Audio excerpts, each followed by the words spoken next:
오늘은 세 나라에 대한 심판을 보게 되는데, 하나는 다메섹, 그리고 두 번째는 게달과 하솔, 그리고 세 번째는 엘람에 대한 심판의 말씀입니다. 그래서 우리가 앞서서 암몬과 모압에 대하여서 암몬과 에돔에 대한 이 심판을 보았고, 이집트로부터 시작해서 계속되어진 블레셋, 또 이 모압, 암몬, 에돔이라고 하는 여정을 통하여서 하나님께서 이스라엘 주변에 있는 나라를 향하여 어떻게 심판하시는지를 계속해서 살펴보았습니다. 오늘은 이제 주변에서 좀 더 멀리 떨어져 있는 나라에 대한 이제 심판을 이제 보게 되는 겁니다. 바로 이제 다메섹과 게달과 하솔, 그리고 엘람인데요. 다메섹 23절 27절은 다메섹이고 28절 33절은 게달과 하솔이고 34절 39절 엘람입니다.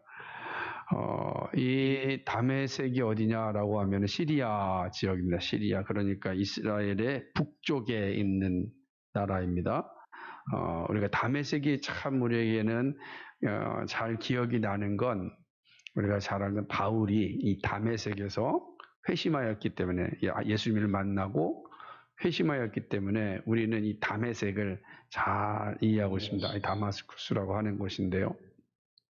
이 다메섹은 이제 시리아가 정복하였고, 시리아의 수도였고, 그리고 이스라엘과는 끊임없는 이제 이 갈등 관계 속에 있었고, 또 아시리아에 의하여서 또 지배를 받는 그러한 지역이었음을 보게 되는 것입니다. 그리고 이제 좀 살펴보겠지만은, 이 게달은 이제 다메섹보다는 밑에는 있지만, 주로 어디로, 다메섹의 밑에는 게달, 그리고 하솔은 조금 이제 아라비아 지역에 있는 그런 사막에 있는, 광야에 있는 지역이다, 이렇게 생각이 됩니다. 일반적으로 이렇게 보고 있습니다. 그 자세한 건 차례로 한번 살펴보겠습니다. 그리고 엘람은 이제 아주 먼, 지금의 이란에 있는 나라이죠. 이란. 그러니까 이스라엘에서 이란까지는 정말 멀거든요. 엄청나게 지금도 멀잖아요. 그런데 그 당시 같았으면 뭐 거의 이제 끝까지 가는 것이죠. 이란을 지나면 어디죠? 인도가 나오는 것 아니겠습니까? 그래서 그렇게 보면 아주 고대의 이 이후에도 알렉산더가 이 페르시아를 정복하고 나서 끝까지 간 지역이 인도까지거든요. 그래서 알렉산더가 인도까지 이제 전쟁에 승리합니다. 알렉산더 인도까지 갔는데, 성경에는 인도는 나오지 않고 이제 이 엘람, 페르시아까지만 나오고 있는 것을 이제 나중에 이제 포로에서 귀환하는 장면을 보게 되면 아마 좀 더 자세한 내용들도 보게 될 것입니다. 다메섹에 대한 심판은 앞선 나라에 대한 심판의 강도가 동일하게 나타납니다. 이게 23절에 보면 하맛과 아르밧이 나오는데, 다메섹의 중요한 성읍이죠. 이 성읍이 이제 수치를 당합니다. 성에 평안이 없습니다. 성이라고 하는 단어 자체가 주는 것은 안전함, 평안, 이런 것이거든요. 우리가 성 안에 있다라고 하죠. 그래서 우리가 얘기할 때 여호와는 우리의 산성이시라, 이런 표현을 쓰잖아요. 그러니까 성이라고 하는 건 우리 안전함, 평안을 의미하는 것을 말하는데, 지금 이 다메섹의 성 하맛과 아르밧에는 평안이 없다, 이렇게 표현하는 거죠. 그러니까 성이 성으로서의 역할을 하지 못하고 있다. 왜 그렇습니까? 멸망당했기 때문에, 침략당하였기 때문에 그렇다라고 하는 것이죠.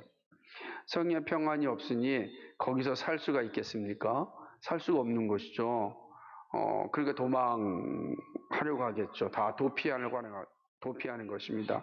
우리 전쟁을 생각해 보십시오. 6.25 전쟁 때 중공군이 이제 막 밀려 들어올 때, 우리 그때 일사후퇴라 그러지 않습니까? 막 밀려 들어오고, 그때 우리가 막 얼마나 힘들었습니까? 그 전에 또 북한군이 내려와서 결국은 우리 정부가 저 부산으로까지 가게 되고 한강 다리가 끊어지게 될 때, 서울이 수도였지만 서울에 살 수가 없었잖아요. 다 피난을 가는 그런 모습을 좀 연상하면 되는 겁니다. 그러니까 지금 이 다메섹의 하맛과 아르밧은 그런 상황이 된 것이죠. 피할 수가 없었습니다. 포로가 되었습니다. 성에서 피할 수 없고 포로가 되었다. 평안이 없다. 그럼 도대체 어느 정도일까? 그거를 오늘 선지자는 뭐라고 표현하고 있냐면 해산하는 여인과 같은 고통이죠.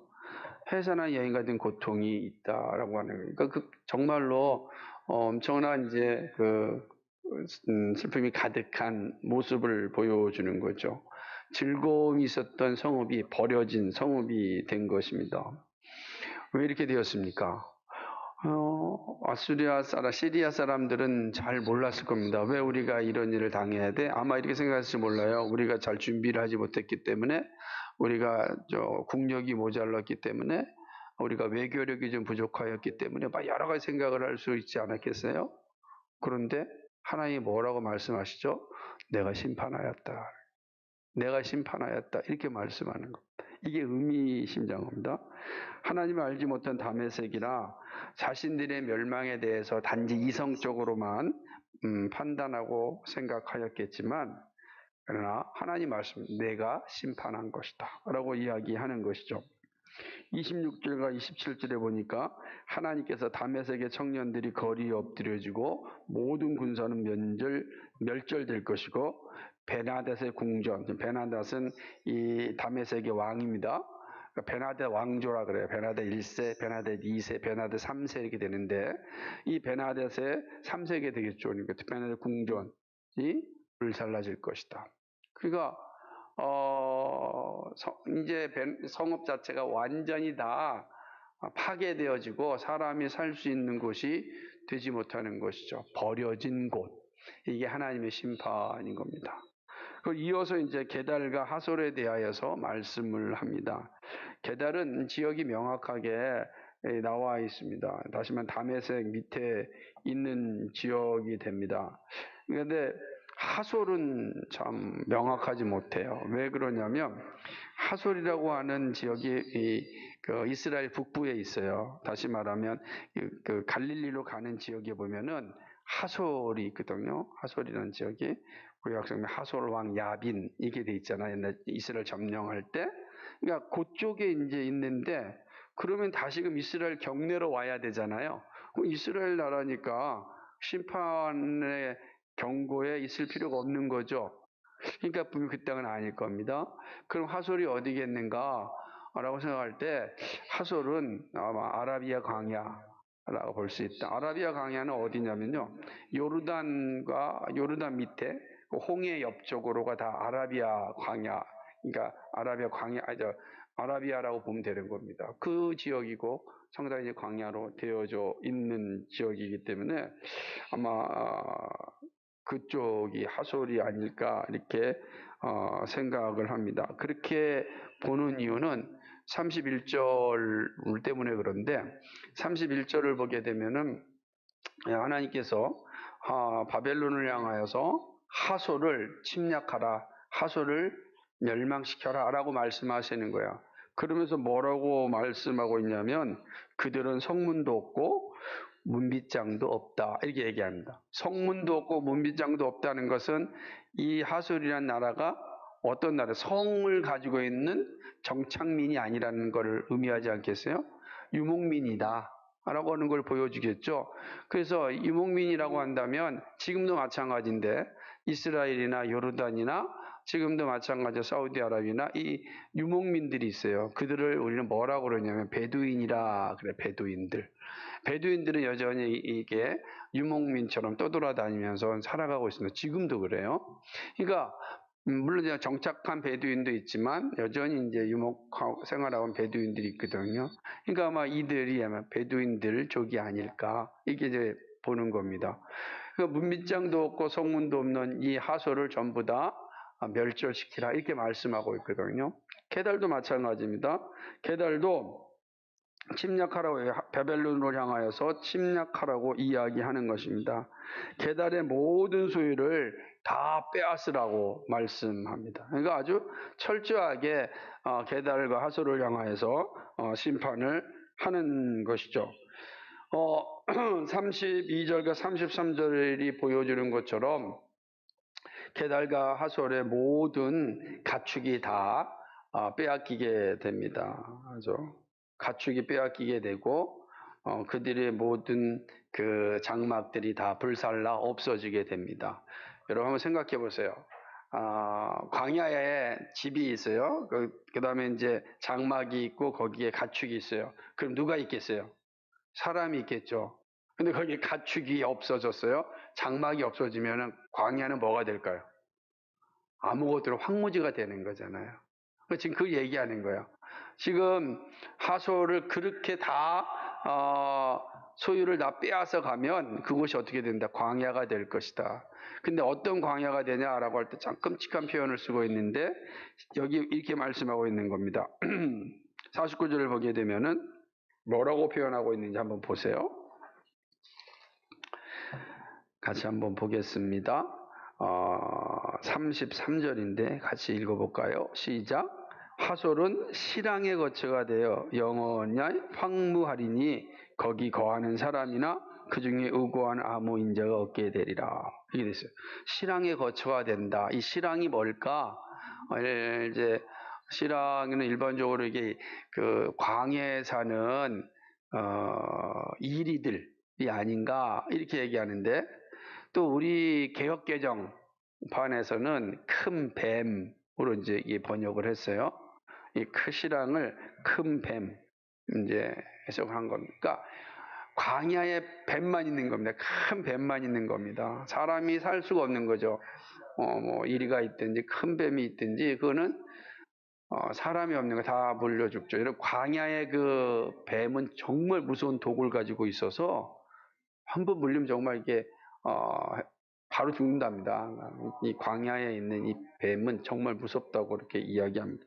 제가 안 물려봐서 모르겠는데 이제 한번 어떤 채널을 보다가 이 광야의 뱀, 사막의 뱀에 대한 그 다큐멘터리가 있어서 한번 보았는데 정말 독이 엄청나더라고요. 그러니까 이런 것이죠. 그러니까 하나님께서 하솔과 게달을 이렇게 만드시겠다라고 말씀하는 것입니다.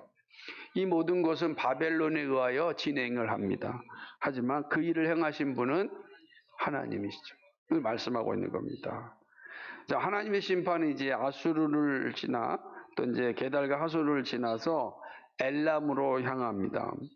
34절에 보니까 유다 왕 시드기야의 즉위한 지 오래지 아니하여서 엘람에 대한 여호와의 말씀이라 이렇게 말씀하거든요. 그러니까 엘람에 대한 말씀이 언제 일어났냐면 유다 왕 시드기야가 즉위한 때 일어난 거예요. 이때가 언제냐면 우리가 앞서서 계속 살펴보았지만 주전 597년경이 되는 겁니다. 그러니까 주전 597년경 98년 6년 요 온간으로 생각하면 되겠죠.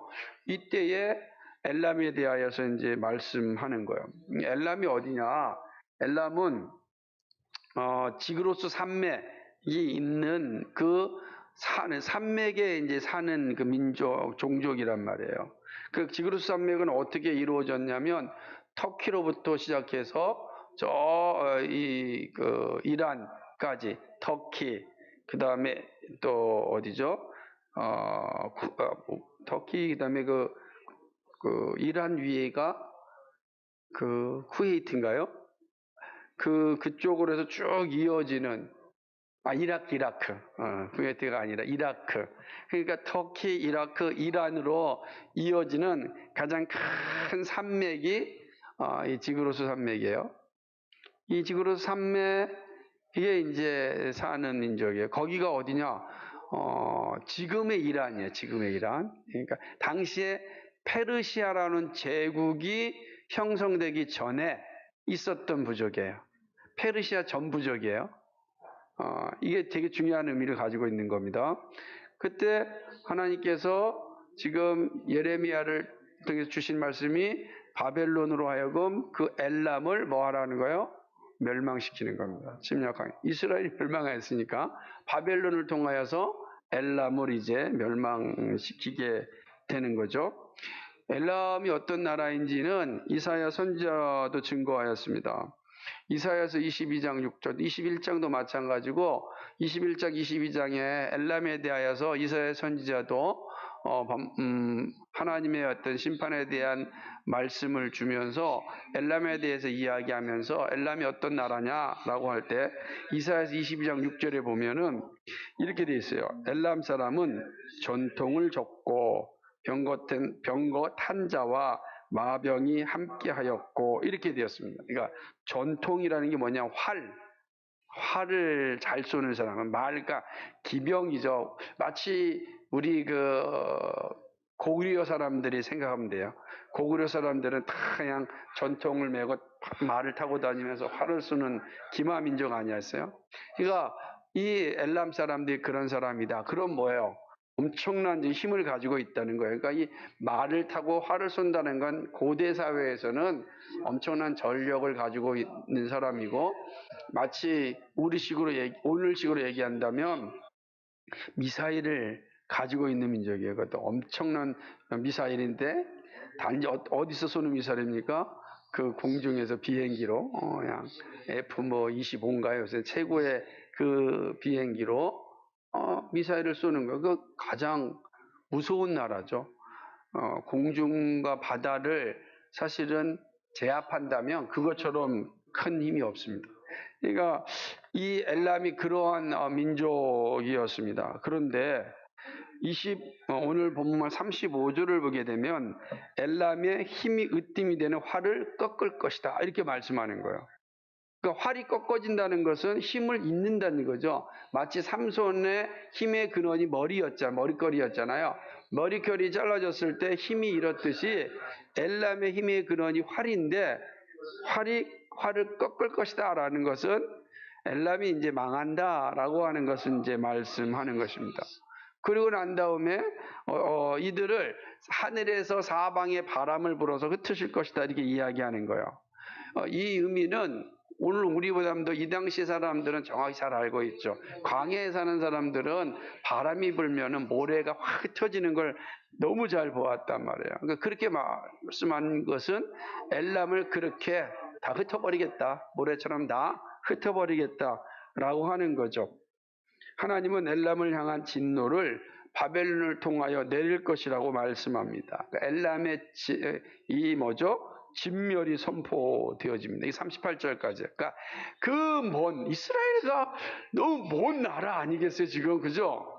바벨론도 아니고 바벨론 너머에 있는 나라예요, 페르시아는. 사실은 물론 이제 바벨론이 페르시아 지역까지 전부 다 점령하는 사건을 말씀하지만 그 멀리 있는 엘람까지 메대와 바사, 이 지금 나중에 페르시아 제국인데 이 엘람을 하나님께서 심판하신다, 이렇게 말씀하는 겁니다. 참 이 장면이 의미 있게 우리에게 보여주는 것입니다. 그렇게 말씀이 끝나도 별 문제가 없어요. 왜냐, 앞에 있어서 다메섹이나 혹은 또 어디죠? 게달과 하솔이나 똑같이 그냥 그렇게 진멸하다로 끝났잖아요. 그런데 이 엘람에 대해서는 39절에 독특하게 말씀을 합니다. 같이 읽어볼까요? 시작. 그러나 끝날에 이르러는 내가 엘람의 포로를 돌아오게 하리라, 여호와의 말이니라, 이렇게 말씀합니다. 엘람이 포로에서 돌아올 것이다 라면서 엘람의 회복을 지금 말씀하고 있는 겁니다. 그러니까 가까운 나라의 회복을 말하지 않아요. 지금 게달과 하솔과 다메섹의 회복을 말하지 않고 엘람의 회복을 이야기하고 있는 것입니다. 왜 이렇게 말씀하셨을까? 그죠? 근데 이 말씀에 대한 일반적인 해석이 참 의미가 있는데, 그건 이제 바벨론 제국이 제국을 형성하여 호령하다가 망하잖아요. 70년 후에. 망한 뒤에 이 아시리아 제국이 망하고 우리가 잘 아는 이제 바벨론 제국이 고대 근동을 전부 다 점령하고 바벨론이 망한 다음에 바사 제국, 다시 말하면 페르시아가 이제 페르시아 제국을 형성한다고요. 그러면서 이제 바벨론 제국도 전부 다 점령하고 이스라엘까지 오지 않습니까? 이때에 이 페르시아 제국을 형성할 때 엘람이 매우 중요한 역할을 합니다. 그래서 페르시아 제국의 중요한 그 속주 가운데, 그러니까 중요한 그 부족 가운데 하나가 엘람이 됩니다. 역사 속에서. 그러니까 이 의미가 심장하죠. 왜 그러냐면 엘람이 이제 페르시아의 한 중요한 나라가 되었다라는 것과 동시에 이스라엘의 회복은 어디를 통해서 이루어지죠? 페르시아를 이런 고레스 왕 페르시아를 통해서 일어나잖아요. 그러니까 이스라엘 사람들에게 엘람이라고 하는 나라, 메데 바사라고 하는 나라는 사실은 빤 나라지만 하나님의 계획 속에서는 그 나라가 존재하는 거예요. 이게 중요하다라고 하는 거죠. 자, 이렇듯 가깝고 먼 나라에 대한 하나님의 심판을 이제 말씀합니다. 이 말씀은 반복하여 열방을 향한 하나님의 주권을 강조합니다. 이 주권의 중심은 항상 이스라엘입니다. 이스라엘을 위한 하나님의 일하심입니다. 이게 이제 고대 이스라엘 선택하신 이유니까요. 이것은 모든 역사는 하나님의 재창조 사역을 위한 구속의 역사임을 보여주고 있습니다.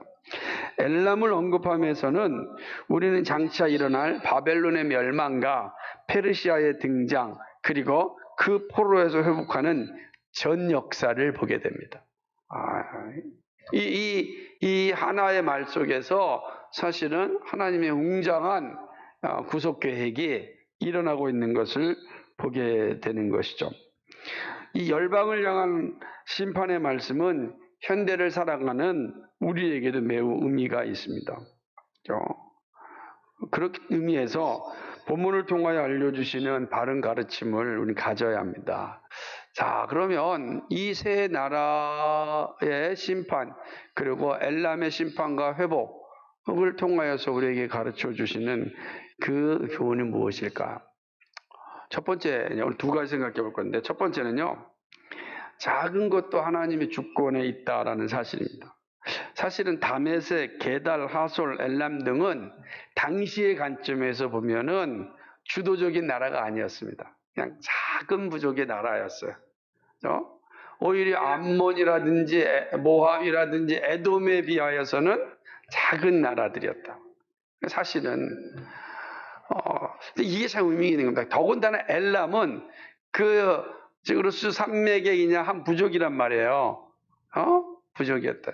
그러니까 거대한 나라라면은 알겠지만 그냥 그 지역의 한 종족이었어요. 물론요, 상당히 큰 영향력을 미치고 있었긴 했지만요.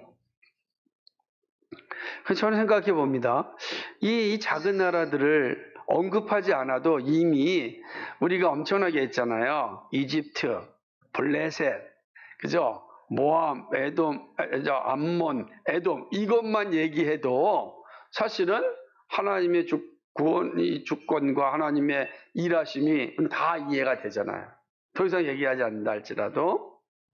안 그렇습니까? 우리가 오늘날의 역사를 얘기할 때 다 G2, G7, G20 막 얘기하잖아요.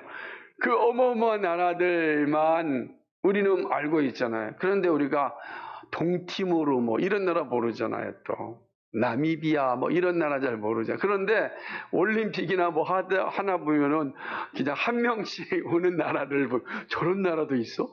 근데 올림픽에 오지 못하는 나라도 있잖아요. 보이지 않는 작은 나라. 그 나라는 우리에게 아무 가치가 없죠. 그래서 우리한테는 그 나라가 우리가 무역도 하지 않을 것이고, 우리가 그 나라에 놀러 갈 것도 아니고, 물론 어떨 때 되게 멋진 나라가 또 저기 있긴 하더라고요. 성경 처음 보는 나라인데, 풍경이 너무 좋아서 거기까지 아는 사람이 여행을 간다고도 하더라고요. 사실은 어떤 역사라고 큰 흐름에서 보면은 보이지 않는 것들이 별로 가치 없이 여겨질 수 있어요. 그런데 하나님의 관점은 다 그건 하나님의 땅이잖아요.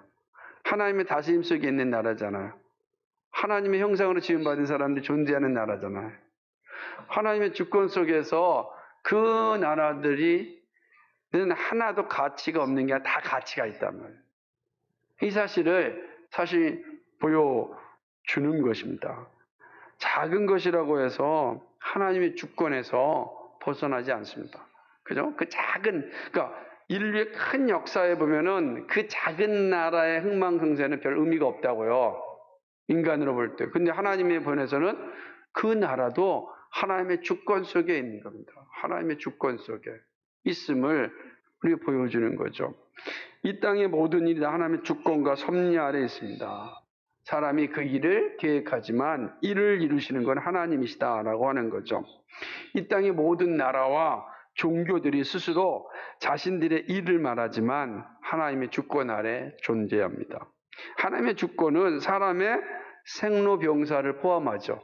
한 사람 한 사람의 생로병사를 다 포함합니다. 동시에 한 국가의 흥망성쇠를 결정합니다. 흥하고 망하고 이 모든 것들을 다 결정하게 되는 거죠. 이 하나님의 말씀 안에서 이루어지는 것이죠. 자, 그렇게 생각한다면 작은 것이라고 가볍게 여기면 안 됨이 분명해지는 거죠. 우리가 알지 못한다고 해서 가치 없는 게 아니다라고 하는 것입니다. 나에게 보이지 않는다고 해서 의미 없는 것이 아니다라고 하는 것입니다. 하나님 모든 것을 합력하여 선을 이루십니다. 그러므로 이 말씀은 이 땅에 이 세계 가운데 우리가 알지 못하는 나라, 알지 못하는 민족이 있다 할지라도 하나님의 나라의 관점에는 매우 소중한 곳이죠. 그곳에도 뭐가 들어가야 되는 겁니까? 복음이 들어가야 되는 것이고 그곳에도 하나님의 나라가 세워져야 되는 거죠. 그렇게 보면 땅끝까지 이르러 내 증인이 되라라고 하는 사명은 정말로 위대한 사명이 되는 거죠. 하나님은 우리의 관점에는 아무 관심도 없고 의미도 없는 것 같지만 거기도 내 백성이 있다. 거기도 내 나라다라고 하는 선언 아니겠습니까? 이게 되게 중요한 거죠. 그래서 우리가 인류사를 보게 되면 지금 미얀마가 저렇게 있는 사람이 많이 고통받고 있을 때 그 고통받는 것이 바로 우리의 고통이다. 하나님의 마음이기 때문에 그런 거죠. 생각해 보세요. 우리도 1980년 5월 18일 날 광주에서 참 수없이 많은 사람들이 아픔을 당하였을 때 우리는 잘 몰랐죠. 변방에 있는 대한민국 중요하겠습니까? 그런데 그 나라의 아픔을 알리는 서방에 수없이 많은 기자들이 있었다고요. 그들 때문에 역사가 보존되는 거 아니겠어요? 역사가 보존돼서 그 역사에 이제 평가를 받게 되는 거 아니겠습니까? 한번 생각해 보세요. 독일에 있는 사람, 미국에 있는 사람, 스위스에 있는 그 기자들 입장에 볼 때는 저 조그만 나라에서 그것도 한 나라의 사건도 아니고 저기 광주라고 하는 조그만 지역에서 일어나는 게 뭐가 중요하겠어요? 안 그러세요?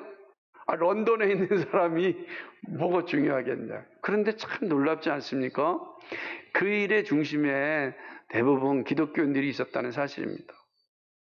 정말 기독교인들이 그 일에 있었어요. 하나님의 일하심이라는 것은 우리의 눈에 자꾸 크고 작은 것을 생각하는데 그러지 않다라고 하는 거예요. 작은 것이라 가볍게 여기서 안 된다라고 하는 겁니다. 왜 그러냐면 예수님께서 이렇게 말씀하셨어요. 예수님께서는 우리의 머리털까지도 세신 바 되었다 이렇게 말씀하셨거든요. 누가복음 12장 7절에 보니까 너희에게는 심지어 머리털까지도 다 세신 바 되었나니 두려워하지 말라. 이게 말씀하고 있거든요. 머리털이고 맨날 빠지잖아요. 그죠? 이 머리털 뭐가 대단하겠어요? 하기야 이거 다 빠지면 큰일 나죠. 근데 사실은 우리 머리털 빠질 때 막 통곡하진 않잖아요. 물론 이제 제 친구 가운데 하나 빠질 때마다 통곡하는 친구가 있긴 있어요. 그 하나를 채우려고. 그런데 우리가 일상에서 머리털 빠진다고 해서 통곡하지 않잖아. 여러분 머리털 빠지는 거 혹시 세고 계세요? 아무도 없잖아요. 근데 예수님은 우리의 머리털까지도 세신 바 되었다. 아무 작은 거죠. 정말 작은 거예요? 아무도 관심 가지 않는 거예요? 근데 예수님은 그거 다 세신 바 되었다. 그러면서 말하기를 두려워하지 말라라고 하는 겁니다. 매우 의미심장한 거죠. 작은 것 하나도 하나님의 섭리 가운데 이루어지는 겁니다. 그래서 성경은 우리에게 뭐라고 말씀하십니까? 예수님이 말씀하시기를 작은 일에 충성하라 그러잖아요. 작은 일에 충성하라 라고 말씀하시고, 우리가 5달란트, 2달란트, 1달란트 받은 사람을 향하여서 하나님께서 예수님이 책망하셨을 때 5달란트, 2달란트에는 뭐예요? 착하고 충성된 종이라 그랬잖아요. 1달란트를 향해서는 게으른 종이라 이렇게 말씀하지 않았습니까? 그게 중요한 거예요. 그러니까 작은 거라고 대충대충 하면 안 된다는 거죠. 나에게 맡겨진 것은 무엇이나 다 소중한 겁니다. 그것이 1달란트가 됐든, 물론 엄청나게 큰 거였지만요. 우리 시 그렇다는 거죠. 작은 일에 충성하라는 거예요. 작은 것도 하나님의 주권 아래서 선을 이루기 위하여 존재합니다. 그죠? 그러면 우리에게 적용할 수 있잖아요. 우리가 교회를 세워나갈 때에 우리 주일학교 아이들, 영화부 아이들 작잖아요. 그죠? 교회를 만약에 인간적인 관점에서 본다면, 얘네들이 뭐 해주는 게 뭐가 있습니까? 그죠? 먹기만 하지. 맨날 먹기만 하잖아요.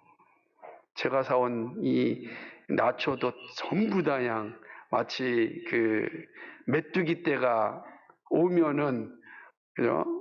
논밭의 모든 식물이 사라지듯이 그 거대한 나초 덩어리가 얘들의 손을 지나가는 순간 빈털터리가 돼요. 보면 그렇잖아요. 그런 생각해 보세요. 우리도 그런 어린아이였잖아요. 그죠? 그 하나님께서 그 어린아이 하나가 얼마나 소중해. 나에게 오는 것을 막지 말라라고 말씀. 하나님 작은 거예요. 사람의 눈은 작은 건 가치 없다고 느끼지 모르지만 하나님의 눈에 작은 것도 하나님의 눈엔 다 소중하고 가치 있는 거다 라고 하는 사실입니다. 모든 것이 다 하나님의 주권 가운데 있습니다. 자, 그렇다고 한다면 내가 하고 있는 일도, 내가 하고 있는 작은 일상도 소중한 겁니다. 하나님의 주권을 합력하여 선을 이루시기 위하여서 더 소중한 일이다 라고 하는 거예요. 가볍게 여길 것이 하나도 없습니다. 우리는 우리에게 주어진 모든 것, 그죠? 죄 짓는 것 외에는 모든 것이 다 소중하고, 우리의 관계된 모든 사람들은 죄 짓는 것 외에는 다 소중한 것. 왜 그렇습니까? 하나님의 주권, 합력하여 선을 이루시기 위함이다 라고 하는 것이죠. 그러니까 우리 이 사실을 이 담에색 계달 하소엘라 알지도 못하는, 그죠? 어쩌면 이스라엘 백성들도 알겠습니까? 얼마나 알겠습니까? 그죠? 그럼에도 불구하고 이 사실을 역사 속에서 분명하게 선포하시는 것은 이야기하는 겁니다. 하나님은 작은 것도 다 하나님 주권 가운데 있다. 그러니까 우리가 하는 일이 작다고 해서 가볍게 여기거나 하찮게 여기서는 안 된다라는 거예요. 그 모든 것이 다 하나님 앞에 소중하고 하나님의 나라를 위하여서는 필요하다라는 사실을 우리가 바르게 깨달아야 됩니다. 이 첫 번째 교훈입니다. 두 번째는요, 하나님의 모든 계획은 창조 경륜을 이루기 위함입니다. 그래서 모든 하나님의 주권, 하나님의 계획은 나 창조 경륜을 이루기 위함입니다. 잊지 말아야 되죠. 하나님이 주신 창조 경륜은 하나님의 형상으로 사람을 만드시고 자기 백성, 자녀 사모심입니다. 이거 하나님의 경륜 아니겠어요? 그래서 천사보다 나은 존재를 만드셨잖아요. 우리는 하나님의 형상으로 만들었어요. 천사는 그렇게 만들지 않았거든요. 달라요. 그러니까 히브리서 보면은 천사가 우리를 부러워한다 그랬잖아요. 우리 부러운 존재예요. 타락한 천사를 위하여서 하나님이 사람이 돼 십자가에 죽으시지 않고 인간을 위하여서 하나님이 사람의 몸을 입으시고 십자가에 죽으셨다고요. 이 놀라운 일이죠. 우리가 그런 존재입니다. 그런데 이것이 인간이 타락하여서 사실은 하나님 백성됨이라고 하는 원계획에서 왜곡되기 시작한 거죠. 삐뚤어진 겁니다. 이 기생충이 우리 몸에 들어와서 문제를 만든 거죠. 타락이라고 하는 건 정말로 끔찍한 일이거든요. 왜냐하면 죄의 결과는 사망이라 그랬으니까 끝나야 되는 겁니다. 그런데 하나님께서 끝내지 아니하시고 사랑으로 새 길을 주셨습니다. 그것이 바로 구원의 길 아닙니까? 하나님이 예비하신 사랑의 길은 구원입니다. 구원을 위하여 하나님이 한 백성을 삼으셨습니다. 바로 이스라엘입니다. 이스라엘은 하나님의 구속을 완성하여 창조 경륜을 이루어야 합니다. 그러므로 이스라엘은 역사에서 사라질 수 없습니다. 구약의 역사는 바로 창조 경륜을 성취하기 위한 역사입니다. 중요한 거죠. 이 구약의 역사 속에서 이스라엘은 사라질 수가 없습니다. 이제 그리스도가 오심으로 영적 이스라엘이 세워지기 때문에 그 역할이 전가되기 전까지는 이스라엘의 역사 속에서 사라질 수가 없는 겁니다. 이스라엘이 죄악으로 말미암아 이방의 나라에 의하여 파멸됩니다. 나라가 무너지고 머나먼 나라로 포로가 되어 떠납니다. 이러한 현실은 절망입니다. 절망이죠. 그런데 하나님께서 이러한 상황 가운데 각 나라들을, 그러니까 이스라엘을 괴롭혔던 나라들을 심판합니다. 이스라엘을 괴롭혔던 나라는 물론이고 장차 이스라엘을 위한 나라까지 심판하시고 준비시킵니다. 저 엘람이 대표적입니다. 엘람은 바벨론에 의하여 무너졌지만 마침내 페르시아의 중요한 부족이 되어서 바벨론을 무너뜨립니다.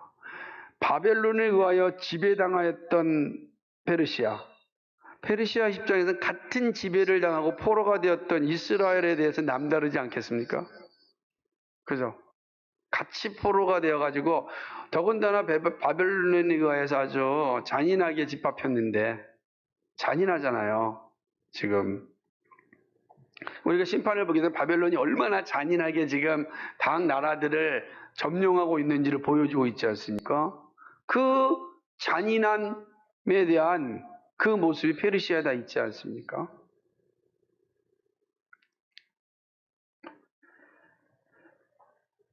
하나님은 그 일들을 다 준비하셨습니다. 그리고 이 엘람이 바벨론에 무너지지만 마침내 페르시아의 중요한 부족에 대해서 바벨론을 무너뜨립니다. 정말 중요하죠. 그리고 이스라엘이 다시 포로에서 회복하는 일에 함께한 역사를 만들어갑니다. 그 먼 나라의 이름이 사실은 등장하는 이유입니다. 사실 이 역사는 여기만 등장하지 않고요. 요나서를 보게 되면은 또 알게 됩니다. 요나서가 아시리아에 가가지고서 어떻게 됩니까? 그 니느웨 성, 다시 말하면 지금의 이라크잖아요. 이 니느웨 사람들을 향하여서 회개하라고 선포하지 않습니까? 그 니느웨 사람들이 회개하지 않습니까? 그죠? 놀라운 일이잖아요. 그런데 왜 이런 일을 하셨을까요? 왜냐하면 역사상 니느웨 사람들은 정말로 아주 강한 사람이래요. 그리고 잔인한 민족이 니느웨 사람, 이라크.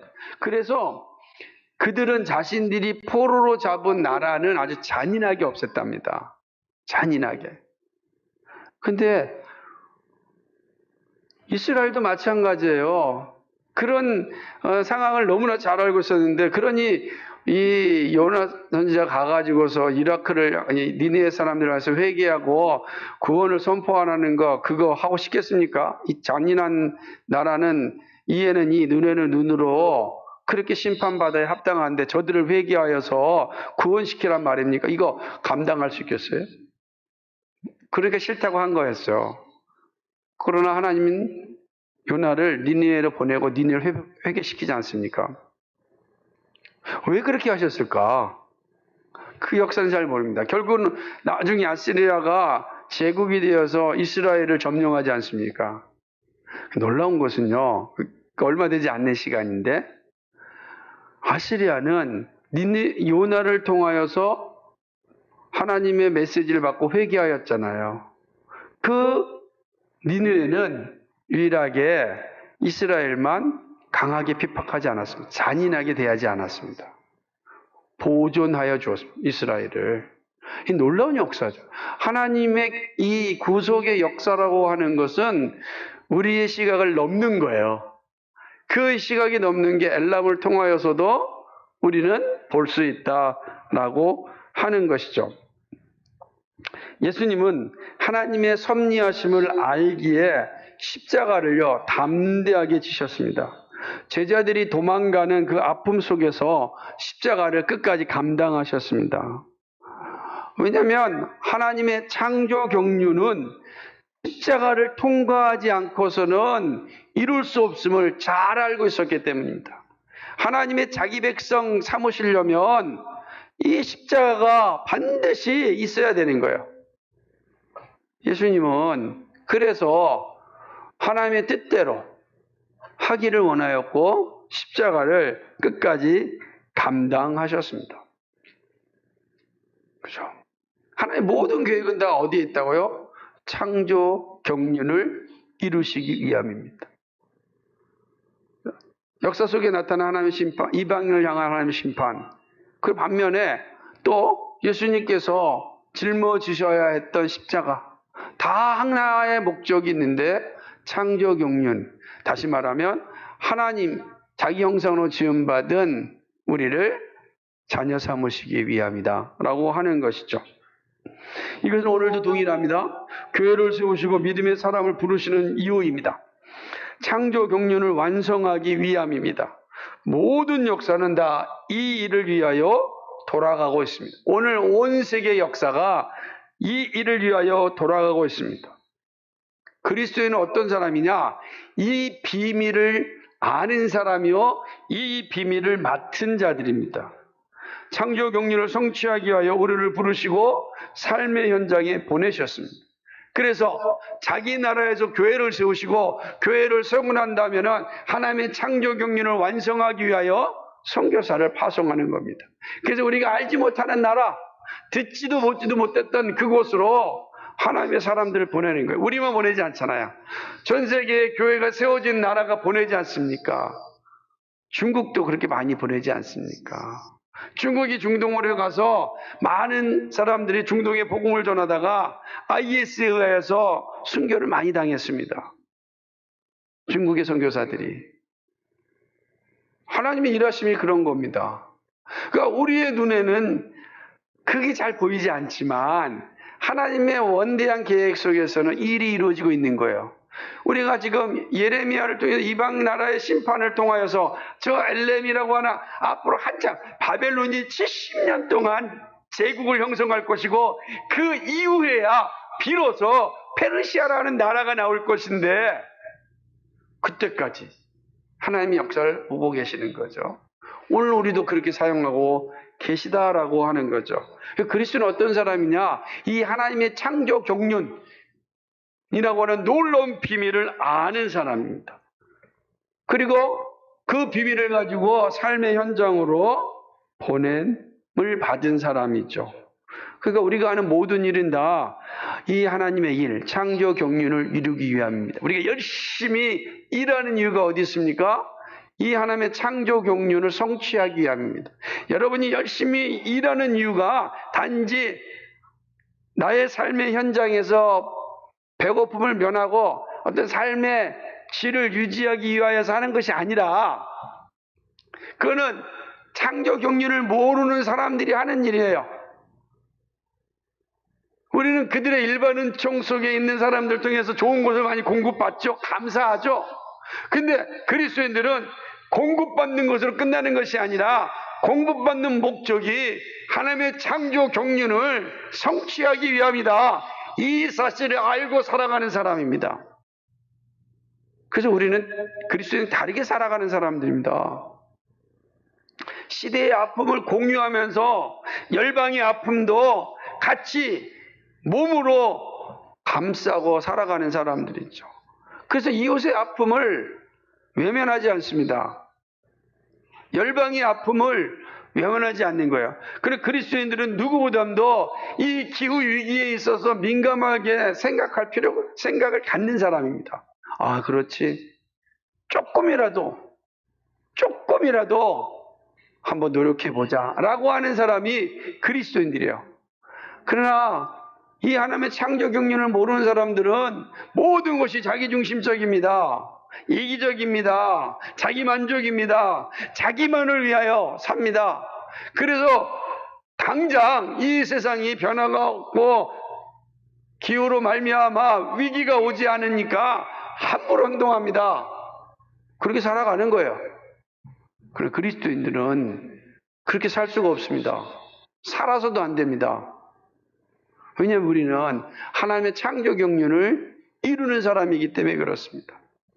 그 열심히 돈을 버는 이유도 다 하나님의 창조 경륜을 이루시기 위함입니다.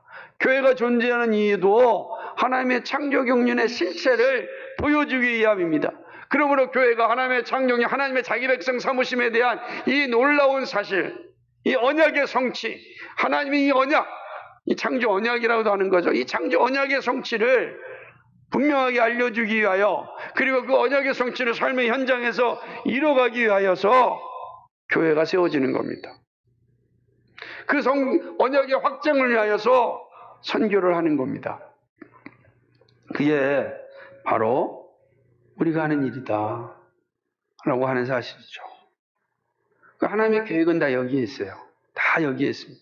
오늘 우리를 다 부르신 게 다 거기에 있는, 우리가 어떻게 사용할지 아무도 모르지만 그 일을 이루심이다 라고 할 수 있는 겁니다. 말씀을 맺습니다. 나의 나 된 것이 하나님의 은혜임을 고백한다면 우리가 감당할 일은 하나님의 일하심에 순종하는 일입니다. 작은 일과 큰 일의 차이는 없습니다. 모든 것이 합력하여 선을 이루는 일입니다. 여러분이 하고 있는 그 일이 작든 큰, 거기 충성하십시오. 그러면 그것이 하나님의 나라를 위하여 일하는 것입니다.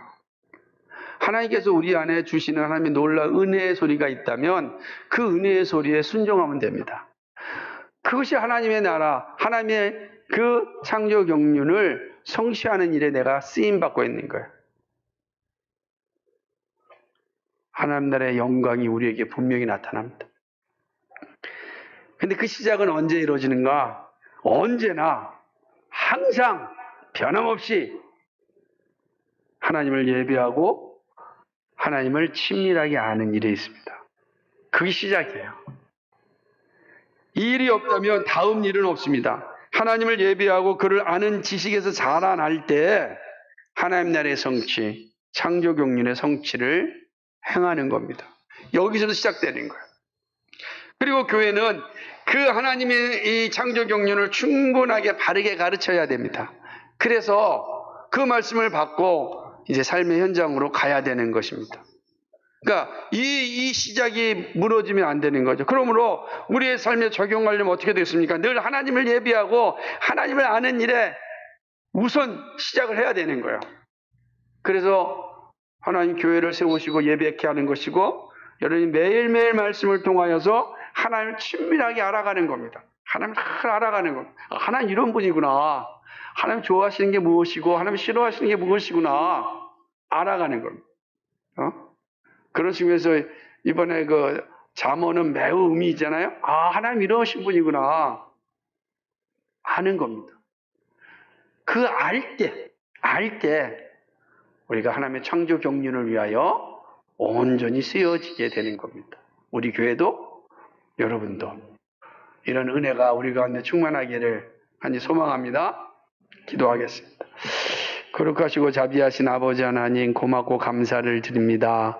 오늘은 다메섹과 게달과 하솔 그리고 엘람에 향한 하나님의 심판을 통하여서 우리에게 알려주시는 하나님의 거룩하신 뜻, 하나님의 주권과 섭리를 살펴보았습니다. 이 하나님의 주권적 섭리를 통하여서 우리에게 들려주시는 그 가르침을 함께 나눴습니다. 모든 역사가 다 하나님의 손 안에 있음을 압니다. 우리는 그 비밀을 맡은 자이고 아는 자입니다. 비밀을 알고 맡은 자로서 그 사명에 충실할 수 있도록 도와주옵소서.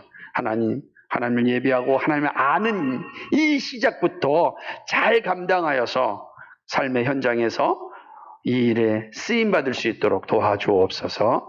감사합니다. 예수 그리스도의 받들어 기도하옵나이다. 아멘.